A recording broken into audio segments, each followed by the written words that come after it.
The fluorescent lights buzzed faintly in the empty hallways of Crestwood High, casting long shadows across the polished linoleum. It was past midnight, and the school was a ghost town, save for Elias Carter, the janitor, who pushed his mop with the steady rhythm of a man who'd long since made peace with solitude. His boots squeaked softly, the only other sound in the cavernous silence. Elias was 42, with grey streaking his once dark hair and a face etched with lines from years of hard living. His hands, calloused and scarred, gripped the mop handle as he worked, but his mind was elsewhere, on his daughter, Mia, asleep at home with a neighbor watching her, and on the bills piling up on the kitchen counter. Being a single dad wasn't easy, but Elias carried the weight without complaint. He'd learned to, after Mia's mother left them a decade ago, disappearing into the night without so much as a note. Elias hummed an old blues tune under his breath, the kind his own father used to sing when the world felt too heavy. The song kept him grounded,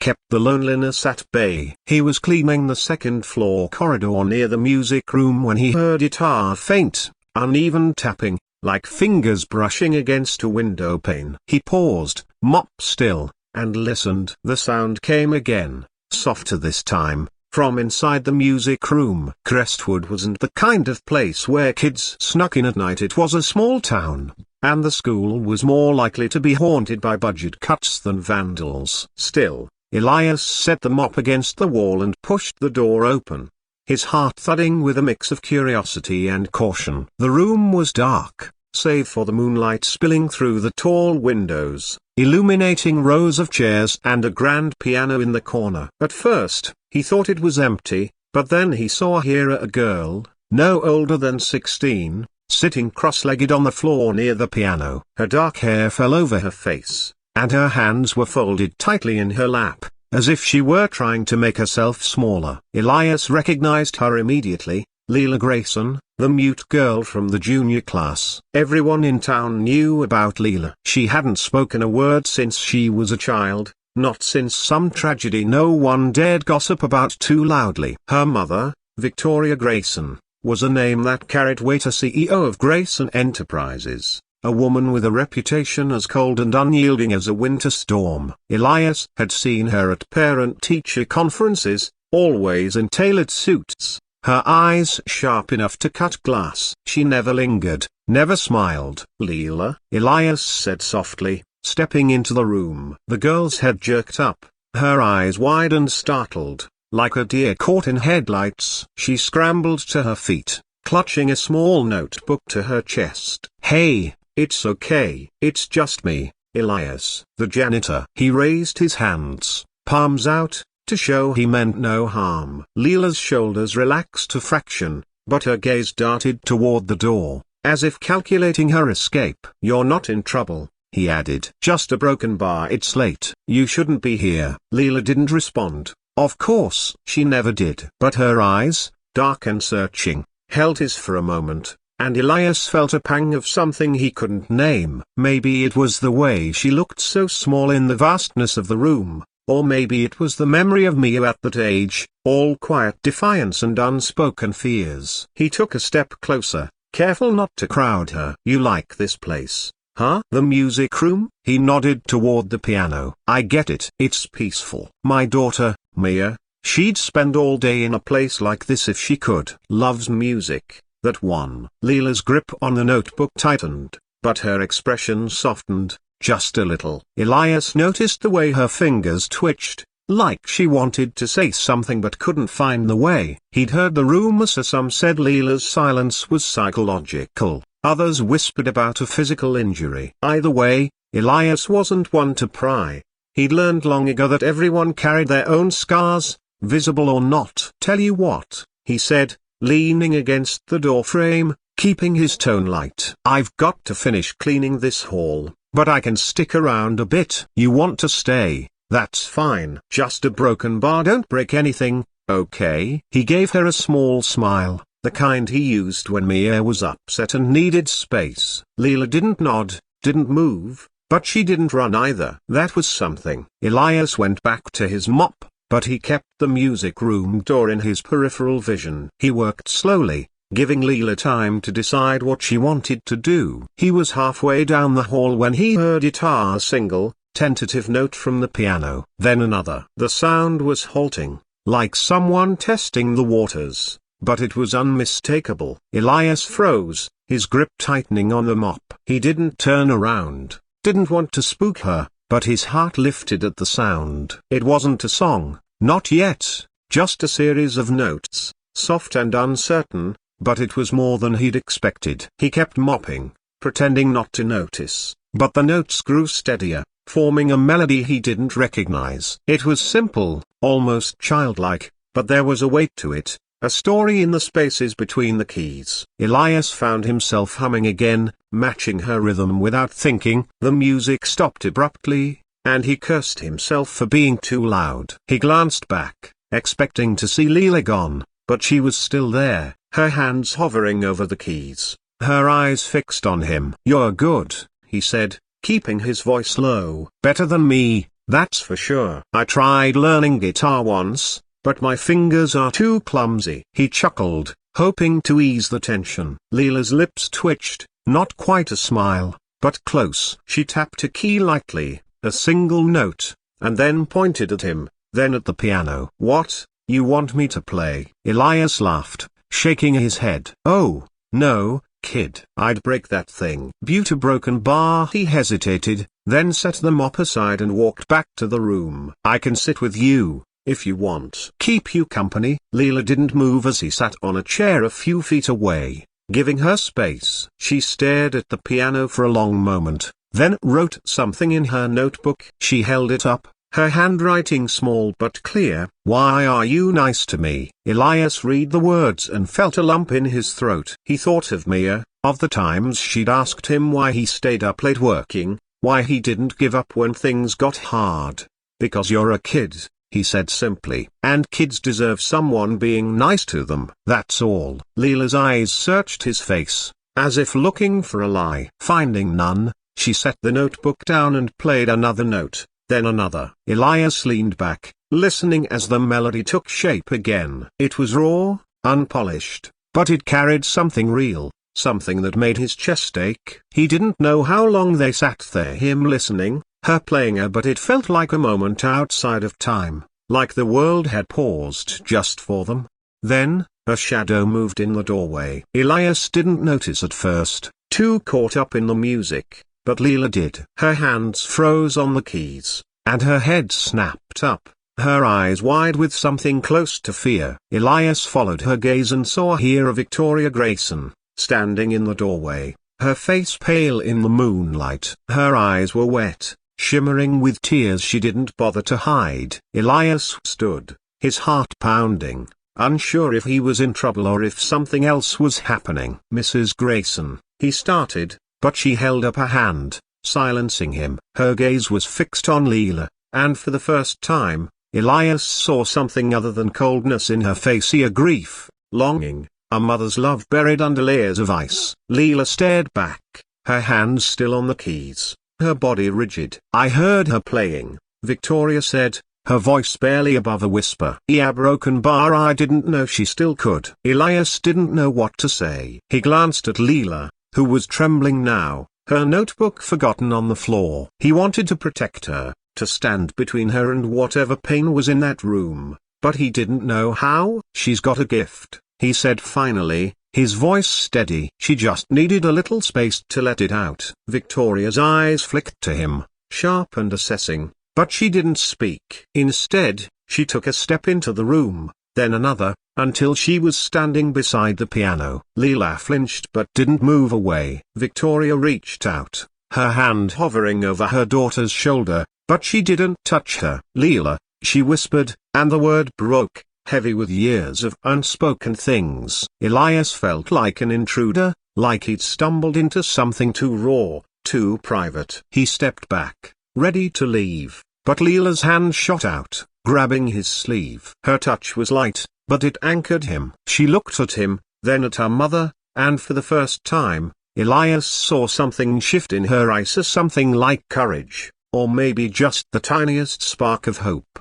"Keep playing," Elias said softly, nodding at the piano. "You don't have to say anything, just play." Leela hesitated, her fingers trembling over the keys. Then, slowly, she pressed down, and a single note rang out, clear and true. Victoria's breath caught, and Elias saw her hand clench, as if she were holding on to the sound itself. He backed toward the door, giving them space, but he didn't leave. He stood in the hallway, listening as the notes built into a melody again, fragile but unbroken. And in that moment, Elias Carter, the single dad janitor, knew he'd done something good, even if he didn't fully understand it. The next evening, Elias was back at Crestwood, sweeping the cafeteria this time. The memory of the previous night lingered like a half-remembered dream. He hadn't told anyone, not even Mia, though he'd hugged her a little tighter that morning before school.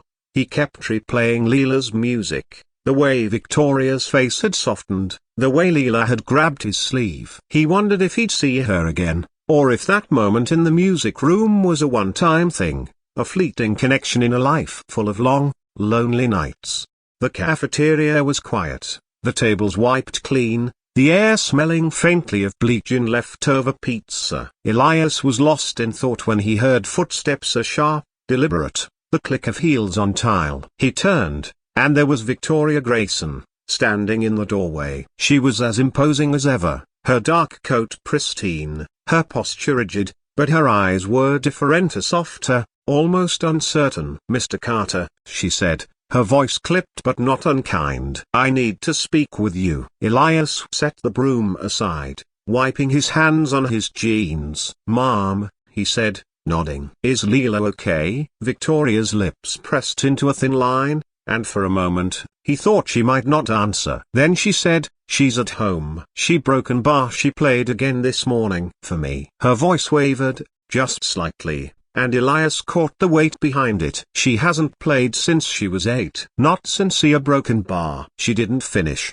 and Elias didn't push. He'd heard enough whispers in town to piece together that something had broken in the Grayson family years ago, something that had silenced Leela and hardened Victoria. He didn't need the details to understand pain. "I'm glad," he said simply. "She's got a lot to say, even if it's not with words." Victoria studied him, her gaze piercing, like she was trying to figure out what kind of man he was. "Why did you stay with her last night?"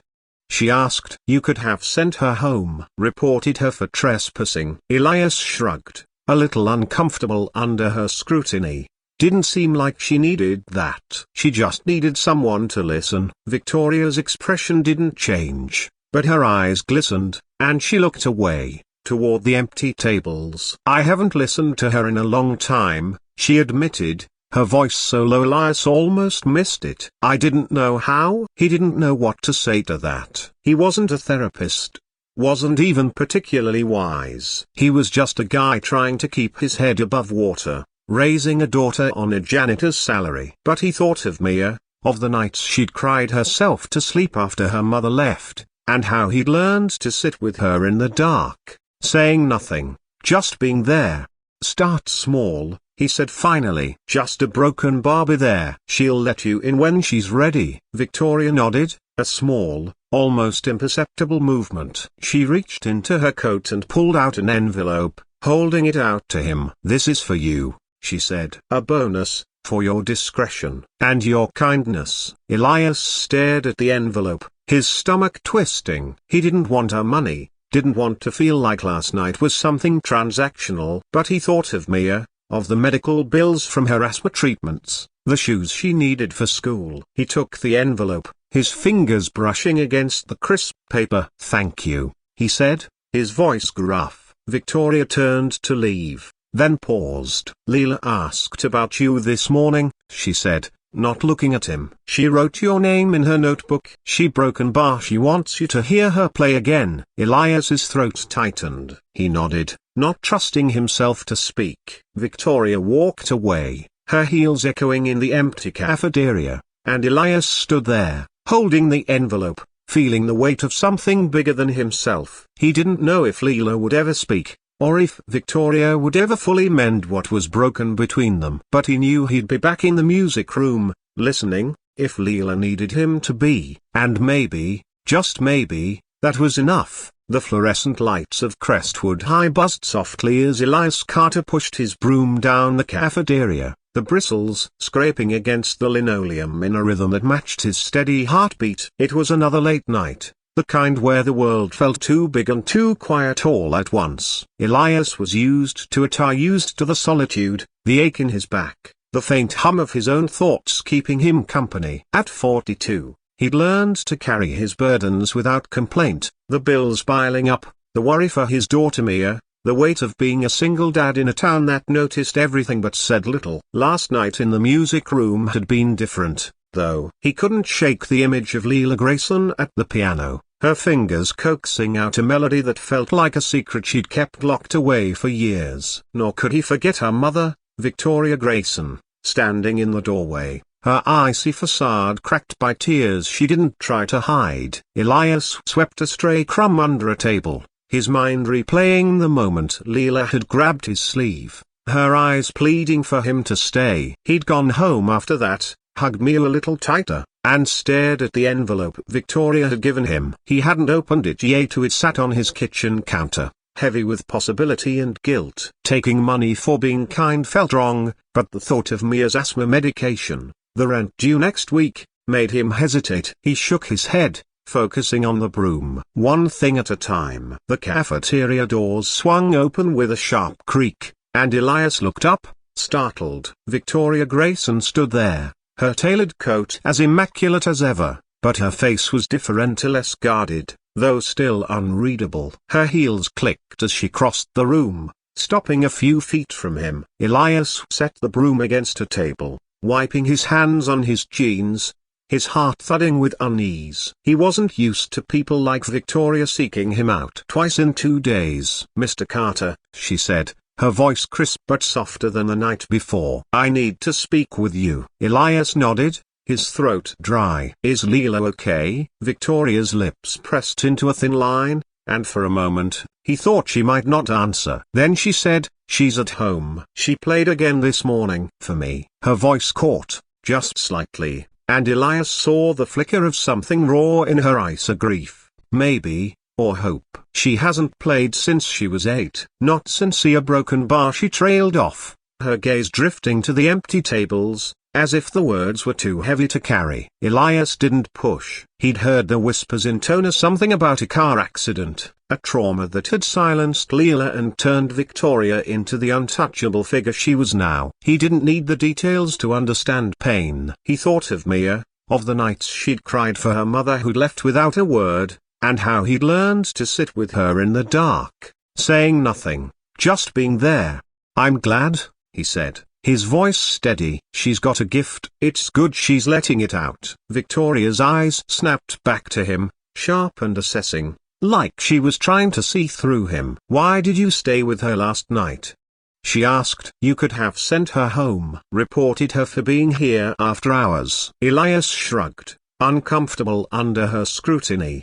Didn't seem like she needed that. She just needed someone to listen. Victoria's expression didn't change, but her eyes softened, and she looked away, her fingers tightening around the strap of her purse. "I haven't listened to her in a long time," she admitted, her voice so low it was almost swallowed by the hum of the lights. "I didn't know how." Elias shifted his weight, unsure what to say. He wasn't a counselor, wasn't even particularly wise, he just a guy trying to keep his head above water, raising a daughter on a janitor's salary. But he knew what it was to feel like you'd failed someone you loved. "Start small," he said finally. "Just be there. She'll let you in when she's ready." Victoria nodded, a small, almost imperceptible movement. She reached into her coat and pulled out an envelope, holding it out to him. "This is for you," she said. "A bonus, for your discretion, and your kindness." Elias stared at the envelope, his stomach twisting. He didn't want her money, didn't want to feel like last night was something transactional. But he thought of Mia, of the medical bills, the shoes she needed for school. He took the envelope, his fingers brushing the crisp paper. "Thank you," he said, his voice gruff. Victoria turned to leave, then paused. "Leela asked about you this morning," she said, not looking at him. She wrote your name in her notebook. She wants you to hear her play again. Elias's throat tightened. He nodded, unable to find words. Victoria's heels echoed as she walked away, leaving him alone with the envelope and the weight of her words. He slipped it into his pocket, unopened, and went back to sweeping, but his mind was elsewhere. Leela's music, fragile and raw, played in his head, and he wondered what it meant that a girl who hadn't spoken in years wanted him, a stranger, a janitor, to listen.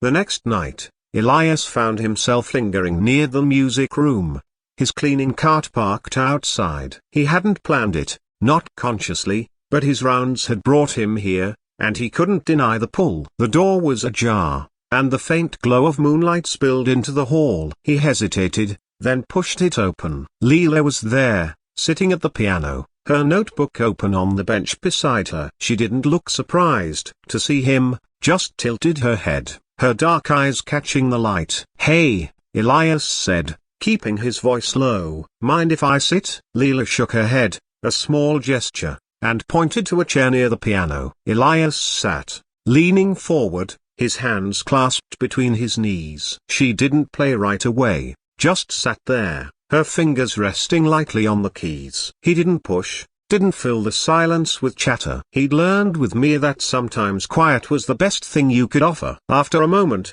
Leela wrote in her notebook and held it up. "You didn't tell anyone." Elias read the words and shook his head.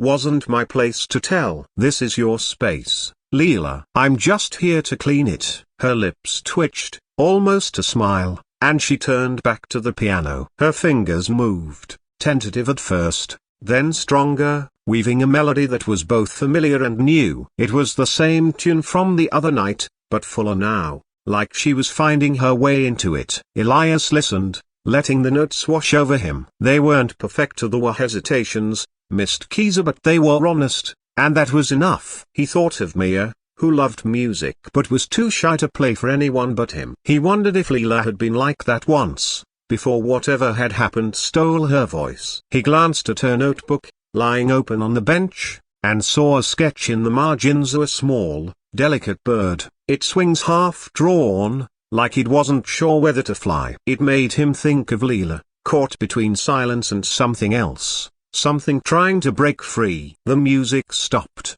and Leela looked at him, her eyes searching. She wrote again, "Why do you listen?" Elias leaned back, considering. "Because it matters," he said. "What you're saying, even if it's not words, so it matters. And I guess a broken bar, I know what it's like to feel like no one's listening." Leela's gaze held his, and for a moment, he thought she might write something else. Instead, she turned back to the piano and played a single note, soft and clear. Then another. The melody built slowly, and Elias felt his chest tighten. He didn't know music, not really, but he knew stories, and this was her, so fragile, fierce, unspoken. He didn't notice the shadow in the doorway until the music faltered. Leela's hands froze, and her head snapped up, her eyes wide with that same mix of fear and defiance from the night before. Elias turned and saw Victoria, her face pale in the moonlight, her eyes glistening. She stood perfectly still,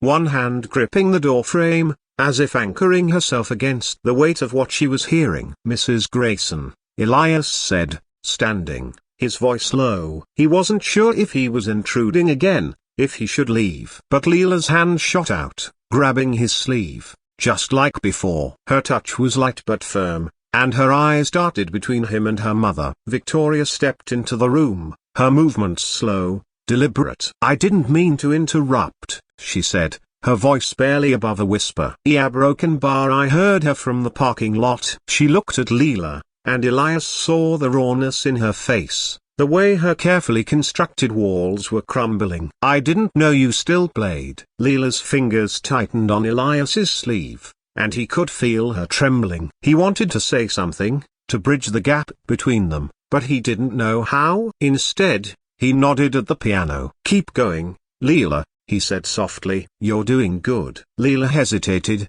her eyes flicking to her mother. Then, slowly, she let go of Elias and turned back to the keys. A single note rang out, then another, and the melody resumed, halting but determined. Victoria's breath hitched, and Elias saw her hand rise to her mouth, as if to stifle a sob. He stepped back, giving them space, but he didn't leave. He stood near the door, watching as Leela played and Victoria listened, the air thick with things neither of them could say. The music went on, and Elias felt like he was witnessing something sacred, something he had no right to be part of but couldn't walk away from. When Leela finally stopped, her hands resting on the keys, the silence was heavy, charged. Victoria took a step closer, then another, until she was standing beside the piano. She reached out, her hand hovering over Leela's shoulder, but she didn't touch her. "Leela," she whispered, and the word broke, carrying years of regret. Leela didn't look at her,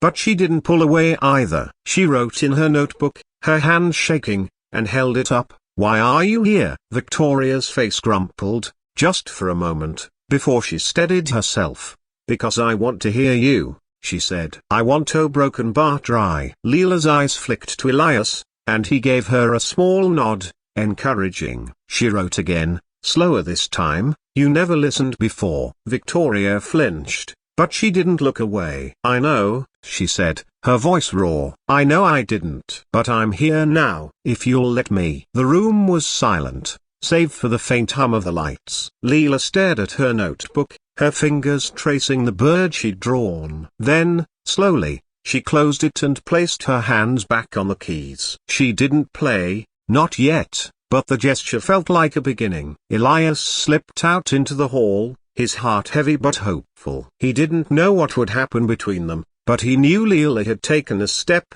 and maybe that was enough. Over the next week, Elias found himself drawn to the music room each night, though he didn't always go in. Sometimes he'd just listen from the hall, the faint strains of Leela's playing drifting through the door. She was there most nights, her melodies growing stronger, more confident. Sometimes Victoria was there too, standing silently, listening. Elias didn't interfere, but Leela always acknowledged him. A nod, a quick note in her book, a fleeting almost smile. It was enough to keep him coming back, enough to make him feel like he was part of something bigger than himself. One night, as he was finishing his rounds, Leela found him in the hallway. She held out her notebook, her handwriting steady. "Thank you for listening." Elias smiled, his chest tight. "Anytime, kid," he said. "You keep playing, okay?" She nodded, and for the first time, he saw something like peace in her eyes. She turned to leave, then paused, her lips moving slightly, as if testing something. No sound came, but Elias's heart skipped a beat. It wasn't a word, not yet, but it was Lucy, a whisper of a whisper, a promise of what might come. As she walked away, Elias leaned against his cart, the envelope still unopened in his pocket. He'd decided not to take the money, not yet. Maybe he'd give it back, or maybe he'd use it for Mia, but for now, it didn't matter. What mattered was the music, the fragile connection he'd helped spark, and the hope that Leela might find her voice, one note at a time. Elias Carter pushed his cleaning cart through Crestwood High's quiet halls, the familiar squeak of its wheels a steady companion. Weeks had passed since Leela Grayson's music first filled the music room, and though Elias still lingered near it during his shifts, the piano was silent tonight. He didn't mind. Leela's melodies had become a quiet gift, one he carried in his memory alongside Mia's laughter. The envelope from Victoria Grayson still sat unopened on his counter, a decision he hadn't yet made. He wasn't sure what held him back, a pride, maybe, or the fear that accepting it would taint the moment he'd shared with Leela. As he swept the hallway, a soft sound stopped him, a whisper, faint but unmistakable, coming from the music room. Elias paused, his broom still. He approached the door, half expecting to find it empty, but there was Leela, sitting at the piano, her fingers resting on the keys. She wasn't playing, just staring at the ivory, her lips moving slightly. Elias's breath caught as he realized she was whispering, too soft to make out the words, but real. Her voice, fragile as a new leaf, was breaking through. He stayed in the doorway, not wanting to startle her. Then he saw Victoria, seated in the shadows, her face streaked with silent tears. She met Elias's gaze, and for once, her eyes held no steel, only gratitude. Leela didn't notice her mother, didn't notice Elias, too lost in her quiet murmurs. Elias backed away, his heart full. He didn't need to hear the words to know what they meant. Leela was finding her way back, one whisper at a time. Later, as he locked up, Elias saw Victoria waiting by her car. She didn't offer money this time, just a nod, her voice low. She spoke today. My name. Elias nodded back, words unnecessary. He walked home under the stars, thinking of Mia, of Leela, of the small miracles that happen when you just listen. The envelope could wait. For now, the whisper was enough.